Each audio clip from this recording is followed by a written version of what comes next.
Harga telur ayam di Pasar Panakukang, Makassar turun menjadi Rp40.000 per rak jika dibanding pada bulan Ramadan mencapai Rp47.000 per rak. Turunnya harga telur lantaran kurangnya permintaan sementara pasokan dari daerah tetap lancar. Sementara itu, harga bawang putih saat Ramadan dijual dengan harga Rp60.000 per kilogram, kini mengalami penurunan yakni Rp40.000 per kilogram.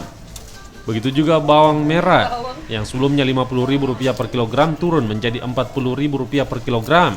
Pedagang memperkirakan penurunan harga masih akan terjadi hingga ke harga jual normal. Kalau barangnya harga telur sudah seperti apa? Turun nih, ada penurunan. Dia turun berapa aja? 3.000.